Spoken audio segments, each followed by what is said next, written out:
સૌથી મોટા સમાચાર ચંડોળા તળાવ ડિમોલેશનને લઈને મળી રહ્યા છે। ચંડોળા તળાવ ડિમોલેશનને લઈ હાઈકોર્ટે લીલી ઝંડી આપી છે।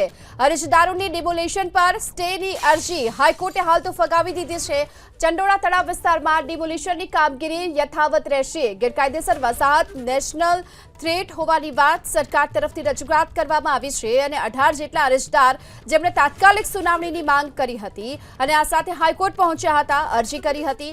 કુદરતી ન્યાયના સિદ્ધાંતનું પાલન થાય તેવી અરજદારોની રજૂઆત હતી। રાજ્ય સરકારે અરજદારોની સ્ટેની અરજીનો હાલ વિરોધ પણ કર્યો હતો અને ચંડોળા તળાવ વોટર બોડી હોવાથી કોઈ પણ સક્ષમ સત્તાવાળાએ બાંધકામની મંજૂરી અહીં નથી આપવામાં આવી। પોઝિટિવ વાત એ છે કે હાઈકોર્ટે પણ જે અપીલ કરી હતી એ ફગાવી દીધી છે અને કેટલા યુનિટ અત્યારે તોડવામાં આવ્યા। અમદાવાદ શહેરમાં ચંડોળા તળાવ ખાતે આવેલા બાંગ્લાદેશીઓના ગેરકાયદેસર જે મકાનોનો જે રિપોર્ટ મળ્યો હતો તેમાં પોલીસ તંત્ર અને મ્યુનિસિપલ કોર્પોરેશન દ્વારા સંયુક્તપણે કામગીરી હાથ ધરી છે અને અત્યારે કેટલા મકાન તૂટ્યા છે એની વિગતો નથી, પણ જે પણ આઈડેન્ટિફાઈ જે મકાનો થયા છે એને ડેમોલિશ કરવાની કામગીરી કરવામાં આવી છે। કેટલી એસ્ટેટ વિભાગની ટીમ અત્યારે અહીંયા એસ્ટેટ વિભાગની ટોટલ અમારી 7 ઝોનની ટીમો બનાવી છે। દરેક ઝોનમાં 7 ટીમ બનાવી છે, એટલે લગભગ અમારી પાસે 50 ટીમો બનાવી છે। 50 જેસીબી સાથે 50 ટીમો બનાવી છે। સર, આપણે જે કીધું કે આઈડેન્ટિફાઈ કર્યા હતા એ તોડવામાં કેટલા મકાનો આઈડેન્ટિફાઈ છે? એટલે જે મકાનો તોડવા માટે હતા એ મકાનો આઈડેન્ટિફાઈ કર્યા છે। મકાનોનું કામગીરી જેટલી થઈ છે એની વિગતો પાછળથી ઉપલબ્ધ કરવામાં આવશે।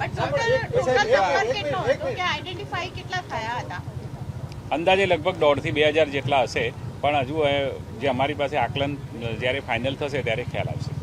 સર, સવારથી કામગીરી ચાલી રહી છે, જેસીબી ફરી રહ્યા છે, એક આંકડો તો હશે ને કે એટલા આપણે તોડવાના છે, ભલે એમાંથી કેટલા તૂટ્યા એ તમને અત્યારે ના હા, એ લગભગ 1,500 થી આસપાસ। નક્કી છે મકાનો અને ઝૂંપડા પણ અહીંયા હતા, કેટલા લોકો સર અત્યાર સુધીમાં ડિમોલેશનને લઈને કેટલી કાર્યવાહી કરવામાં આવી છે, કેટલા ઝૂંપડા હટાવવામાં આવ્યા છે અંદાજે? એવરેજ સંખ્યા એમ નથી કીધું સંખ્યા અત્યારે પણ એનું આકલન અત્યારે થઈ શકે તેમ નથી। આપ જાણો છો સવારથી ચાલે છે, હજુ જાણે છે જેટલું આઈડેન્ટિફિકેશન જેટલું કરેલું છે એટલું કામગીરી થશે। સાહેબ કેવું હતું 50% અથવા તો 40% સુધીની કહી શકાય? લગભગ કહી શકાય। કેટલા ટકા? એટલા ટકા 50-60% જેટલી કામગીરી થઈ છે। ઓકે સર, કેટલા દિવસની ગણતરી છે તમારી આ કામગીરી પૂરી એ હવે કામગીરી જેમ જેમ પૂરી થાય આગળ વધે એમ જ ખ્યાલ આવી શકે, એના સિવાય અંદાજ અત્યારે ન કરી શકે। આપણી પાસે એવા કયા ડોક્યુમેન્ટ છે જે વેરીફાઈ ના થાય અને આપણે કામગીરી એ અત્યારનો તબક્કો નથી હાલ। સર, ગુજરાત હાઈકોર્ટ તરફથી પણ આપણા માટે પોઝિટિવ બાબત સામે આવી છે। કયા તર્ક અને કયા મુદ્દા મૂકવામાં આવ્યા હતા જેના આધારે કોર્ટે એ અમારી લીગલ ટીમ હેન્ડલ કરી રહી છે મેટર। અત્યારે અમારું ટીમ છે અહીંયા સ્પોટ ઉપર અમે છીએ, લીગલ ટીમ હેન્ડલ કરી રહી છે મેટર। સર, ઝૂંપડા, કાચા પાકા મકાન, કોઈ એવું મોટું બાંધકામ જે તમે આઈડેન્ટિફાઈ કર્યું છે, ભલે એક્ઝેક્ટ સંખ્યા નહીં પણ લમસમ આંકડો આપી શકો? પણ તમે બધા મીડિયા મિત્રો અહીંયા છો, તમે પણ અહીંયા જોયું છે જે વસ્તુ, એટલે એ પણ તમને પણ ખ્યાલ છે કે એકદમ પાકો અંદાજ એમાં આવી શકે એમ નથી। તમે આઈડેન્ટિફાઈ કરો છો, તમે તોડવાનો નિર્ણય કરો છો અને તમે શું તોડો છો એ તમને ખબર ભાગ તૂટ્યો છે, કઈ બાજુનો ભાગ તૂટ્યો, લગભગ 60% જેટલી કામગીરી આપણને ખબર છે કે અત્યારે કઈ બાજુના ભાગમાં કેટલું બાંધકામ થયેલું છે, હજી કેટલી બાજુ બાંધકામ બાકી છે, દાણી લીમડા વિસ્તારનો ભાગ બાકી છે, ઈસનપુર બાજુનો ભાગ તૂટી ગયો છે, એવી વાત છે, કઈ બાજુનો ભાગ હજી બાકી? અત્યારે જે પહેલો જે અમારી પાસે જે પોલીસ તંત્રની સાથે જે આકલન કર્યો હતો જે ભાગ, એમાંનું 60% જેટલી કામગીરી થઈ ગઈ છે। એટલે દાણી લીમડા બાજુ હજી બાકી છે તોડવાનું એક્ઝેક્ટ એ ભાગમાં। સર, ફરીથી એનો એ સવાલ છે મારો, તમે જે આઈડેન્ટિફાઈ કર્યું એમાં ઝૂંપડા, કાચા પાકા મકાનો, કોઈ મોટું બાંધકામ એવું કંઈ આઈડેન્ટિફાઈ કર્યું?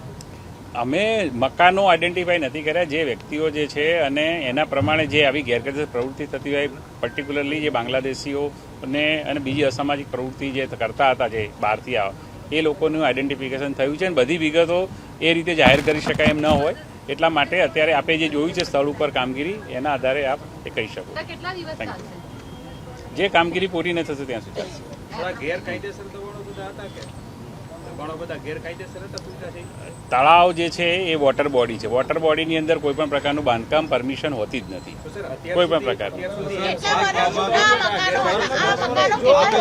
બોર્ડની વાત કરી આ જ બાબત સન્માનીય સીપી સાહેબે જ્યારે વિઝિટ કરી ત્યારે એમને આ જ પ્રશ્ન ઉઠાવ્યો કે માન્ય સુપ્રીમ કોર્ટનો આદેશ છે કે વોટર બોડીમાં કોઈ પણ પ્રકારનું બાંધકામ ન થઈ શકે, તો આટલું મોટું બાંધકામ થયું ત્યાં સુધી આટલું મોટું અમદાવાદ મ્યુનિસિપલ કોર્પોરેશનની એસ્ટેટ વિભાગ શું કરતો હતો? આપણે અત્યાર સુધી કેટલી નોટિસો આપી છે જે બાદ આજે આપણે આ કામગીરી કરી રહ્યા છીએ.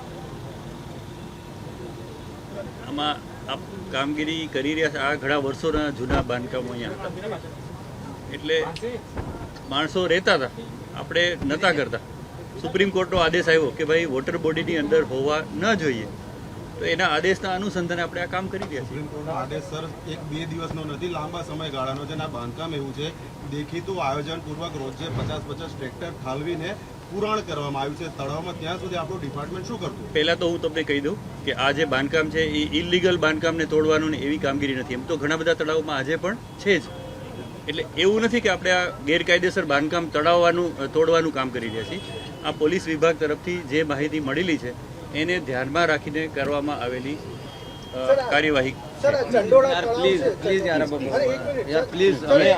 हमें रिव्यू करने जाना है यार. તમે જાજો चलो ચંડોળા તળાવ છે એ કોની પાસે છે અત્યારે આનો કબજો? સરકારે સોંપ્યું છે એમસીએસ વિભાગ. પણ એ તો એને બોલવું જોઈએ. એમસીના અધિકારીઓ ભાગ્યા. તો અત્યાર સુધીમાં જે કામગીરી કરવામાં આવી છે 50% જેટલી કામગીરી થઈ ચૂકી હોવાની વાત એએમસી તરફથી કરવામાં આવી છે. એએમસીનું આંકલન પણ છે કે 1 થી 2000 ગેરકાયદે બાંધકામો હોઈ શકે છે. આ સાથોસાથ 50 જેસીબીની મદદથી આ ગેરકાયદે નિર્માણોને જમીનદોસ્ત કરી દેવામાં આવ્યા છે.